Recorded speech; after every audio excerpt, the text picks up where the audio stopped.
Long ago, after Adam and Eve left the beautiful Garden of Eden, they began a new life in the wide world. It was a time of hard work, where they learned to plant seeds in the soil and make clothes to keep warm. Though life was different now, they remained hopeful, knowing they were the beginning of a very big story. They worked side by side, turning the wild earth into a home. Adam and Eve soon welcomed two sons into their family, Cain and Abel. As the boys grew, they chose different paths to help the family. Cain, the older brother, loved the feeling of the soil between his fingers and became a farmer, growing golden grain and sweet fruits. Abel, the younger brother, loved the hills and the animals, becoming a shepherd who looked after a flock of soft, white sheep. One day, both brothers decided to bring a gift to God to show their thanks. Cain brought a selection of his finest harvests, bright vegetables, and grains from his fields. Abel brought the very best of his flock. God was pleased with Abel's heart and his offering, but he saw that Cain's heart was not in the right place. This made Cain feel very angry and jealous of his brother.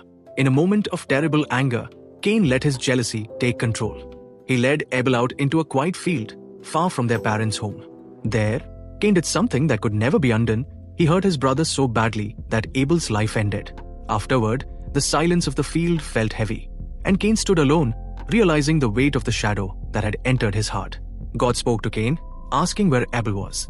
When Cain tried to hide what he had done, God told him that he would have to leave his family land. Cain was worried. He told God, "My punishment is more than I can bear. Whoever finds me will kill me." To protect him, God placed a special mark on Cain, a warning to everyone that Cain was not to be harmed as he wandered the earth. You might wonder, if Cain was worried about people finding him, who was he afraid of?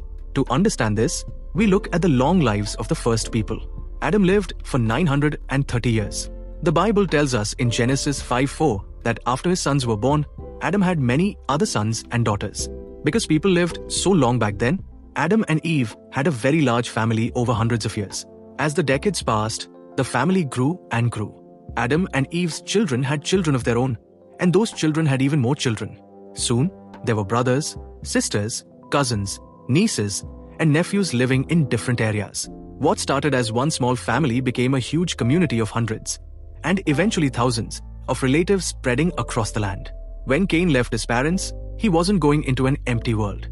He was moving away from a massive extended family who all knew what he had done to Abel. This is why he was afraid. He knew his relatives might want justice for their brother Abel. Cain traveled east to the land of Nod, carrying the weight of his past and the protection of God's mark. Cain was not alone for long. He married a woman from the large family of Adam and Eve, his sister or perhaps a niece, named Ajura. Together, they decided to stop wandering and build a permanent home. Because Cain was still worried about his safety, he didn't just build a tent. He began to build a strong place with walls to protect his new branch of the family.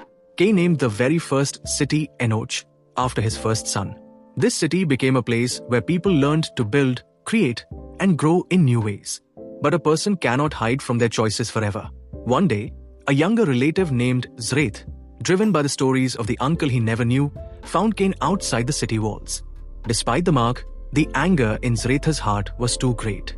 In that final confrontation, Cain's greatest fear came true, proving that even the strongest walls cannot protect a person from the consequences of their own actions.